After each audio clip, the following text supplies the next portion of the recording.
Recipe Time. This is the show where I show you what to do with your instant noodles. Today I've got the last one of the varieties I had not reviewed that are done up by the guys over at Vite Ramen. They make healthy stuff that has lots of fiber, lots of protein, lots of vitamins and all that, and it's generally really good stuff. So that's what's going on today. And yeah, that's the deal. So I hope you're good with that. And it's a day where things happen, like that. Here's what the noodles look like, as long as they don't fall on the stove. There's that, and we've got a whopping 3 minutes of cook time.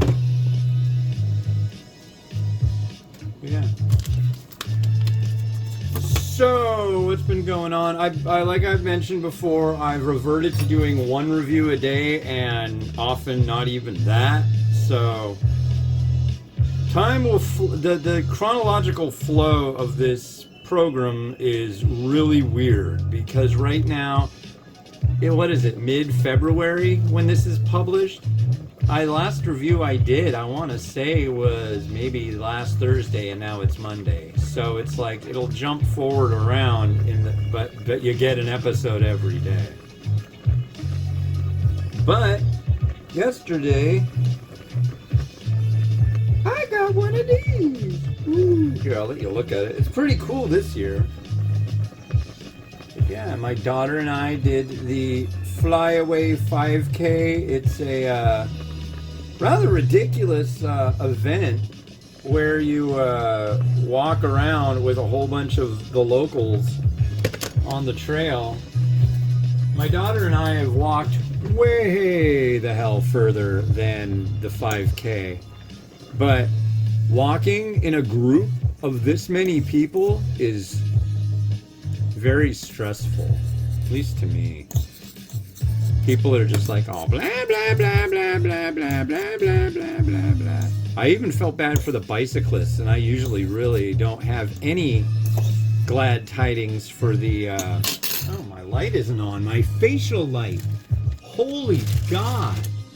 See, that's what happens when I don't review for 2 days. I forget everything. Here we go. But, or 3 or 4 days. But, yeah, there's just like so many people and bicyclists trying to get around them and deal with them. We got cut off millions of times. There was like a lady with her like 3 kids, and she would tell them, okay, now we're gonna go run for 20 seconds, then we'll walk again. Here we go. And then she had this one kid who was like a 6-year-old on a Razor scooter that just kept going, on your left. And just like, dude, get the frickin' hell away from us. We're trying to walk here. Mimi did exceptionally well. I was chugging pretty fast, and she was, you know, I kept asking her, you okay? You need us to slow down? She's like, I'm good. So, it's my kid. She's a trooper. But yeah, you won't be seeing her as much on the show because, well, she's in school. Oh, you were supposed to be watching the noodles cook. Well, you get a couple seconds left of that. There you go. Shit. Pardon my non-attention to your programming needs. I will work on that. I don't know. I didn't do it for so long. I didn't do any showing the pot boiling, but a viewer named Bunch? Was it Bunch? I think. Said, I really like it when you show the noodles in the cooking.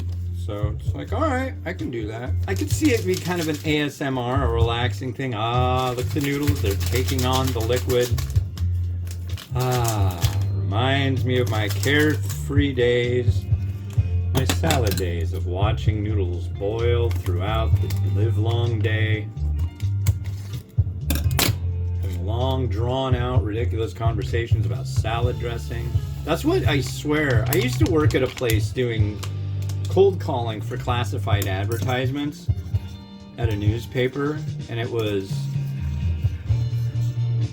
a lot of rejection, you know, because people were already running an ad in the big Seattle paper, and they were like, "Hey, my name is Hans. I'm with blah blah blah blah blah. You know, you can be running your ad in our paper because we saw it in this paper."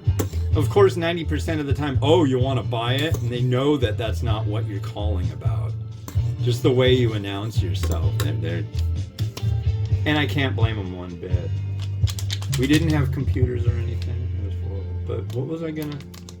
I don't even know where I was going with that. But now you know a little bit more about my past life. But yeah, I used to do that. Oh, but there was a lady. So you get people to run classified ads, and you have a quota. And if you get enough, then they're happy. If you don't, then they'll make you have a meeting with the boss. She was a cool lady. She was really nice, but she'll just be like, well, so what can we do to improve your numbers? I'm like, I don't know. Give me a better section of the paper to call out of. Because you basically took a section of the Seattle Times, saw people were spending like an ungodly amount to run ads in it, and then you try to get them to run ads in a newspaper that really did not get any results. So, but it was incredibly cheap. Like a Sunday short blurb classified ad, I think, in the Seattle Times. And mind you, this is like in 2003, 2004. Might have been even before that. You're looking at like $80, $150 for maybe like 50 words on just one Saturday edition. In ours, you could get 2 weeks. Mind you, that's 2 editions, not 14. But you'd get 2 weeks in all 3 of their papers. They had the 3 different regions they covered.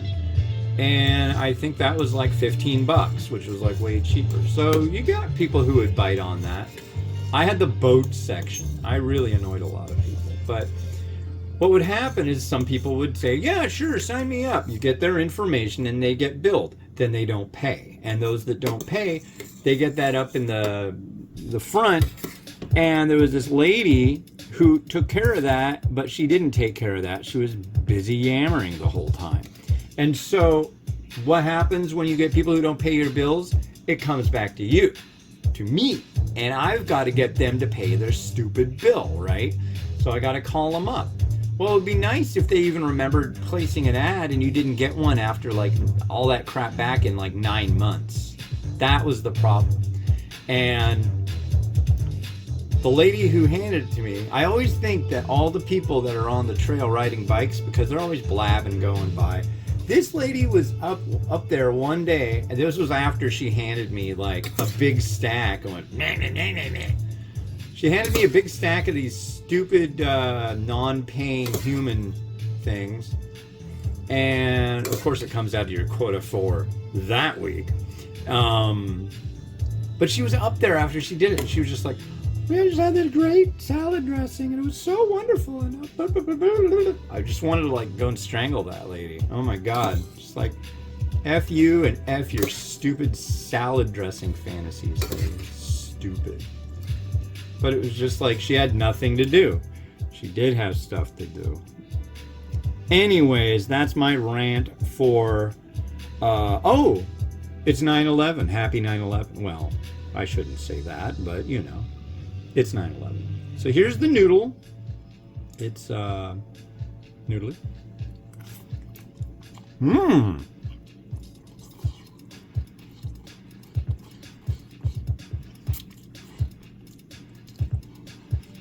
Wow.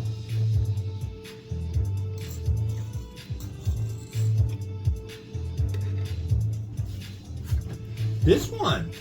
Wow. I wasn't sure how much I was going to like this, but I like this. Holy crap. Come have a look. This one, the flavor in this is very strong. Kind of like a lemony, kind of tangy, and then you've got a crab flavor too, and it indeed has snow crab powder.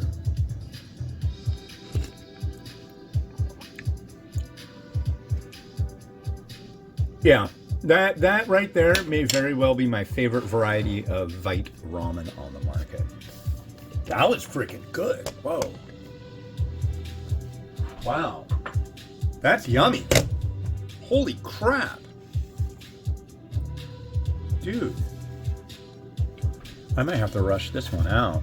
So you might not be viewing this in whatever month you think it is. Yeah.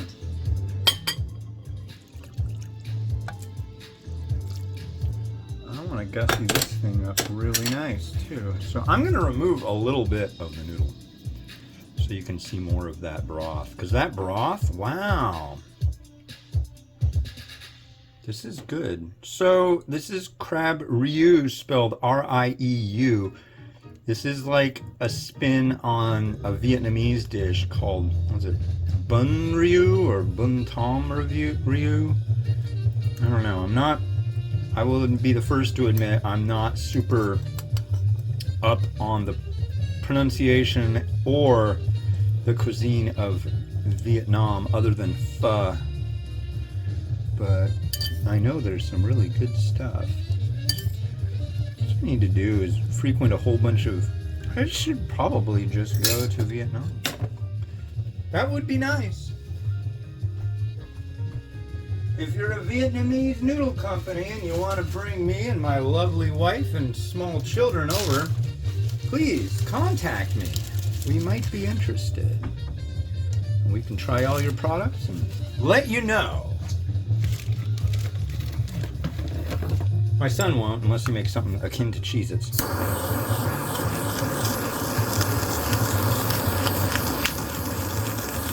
Snap it!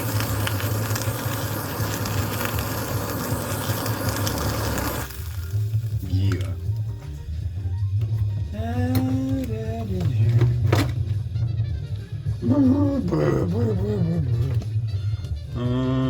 Where do we want that? I will say this every time now. I can't remember who told me this, but dude, that's an unhealthy amount of spring onion you're using there. I love that.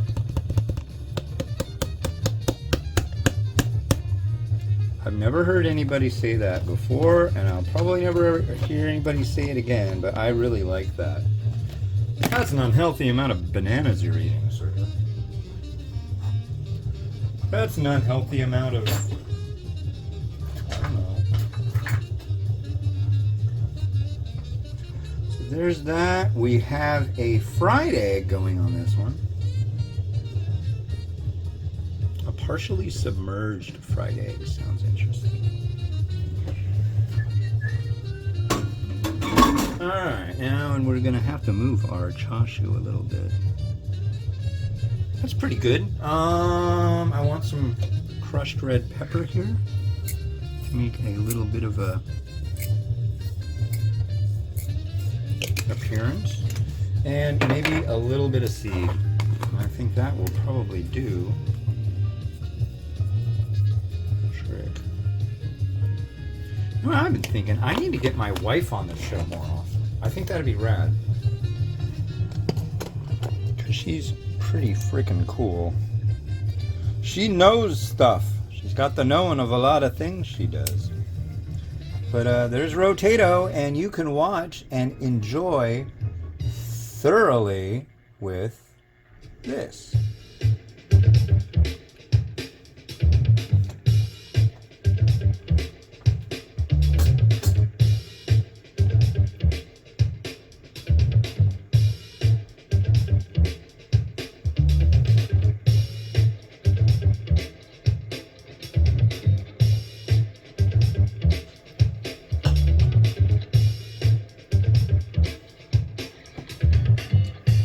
Alright, thanks for watching. Yeah, that was from the guys over at Vite Ramen. You can go to viteramen.com and check out what they've got. They got cups now too. And like I said, lots of protein, fiber, vitamins, all of that. So, yeah. This has been Oz the Ramenator wishing you enjoyment your noodles each and every day. More to come tomorrow. Have a good one. Bye-bye.